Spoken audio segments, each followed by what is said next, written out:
यवतमाळमध्ये पुलावरील पाण्यातून जाणं तरुणाच्या अंगलट आलंय। पुराच्या पाण्यात युवक वाहून गेलेला आहे।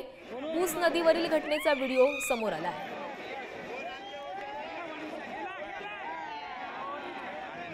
तर यवतमाळमधली ही दृश्य आहेत। यवतमाळमध्ये मुसळधार पाऊस कोसळतोय, त्यामुळे नदी नाल्यांना पूर आलेला आहे आणि याच पुराच्या पाण्यातून जाणं एका तरुणाच्या अंगलट आलेला आहे। हा तरुण या पुराच्या पाण्यामध्ये वाहून गेलेला आहे, त्यामुळे या पुराच्या पाण्यातून कोणीही प्रवास करू नये असं आवाहन प्रशासनाकडून करण्यात येत आहे। मात्र जे तरुण आहे ते या सूचनेकडे आवाहनाकडे दुर्लक्ष करताना दिसतात आणि त्याचाच असा काहीसा प्रकार जो आहे तो यवतमाळमध्ये घडलेला आहे। पुराच्या पाण्यातून हा तरुण वाहून गेलेला आहे आणि हा जो काही त्याचा यवतमाळमधली आपण ही दृश्य बघतोय। यवतमाळमधली ही दृश्य पुराच्या पाण्यामध्ये हा तरुण वाहून गेलेला आहे। नदी नाल्यांना पूर आलेला आहे। मुसळधार पाऊस यवतमाळमध्ये बरसतोय आणि याच पुराच्या पाण्यामध्ये जाणं तरुणाच्या अंगलट आलंय।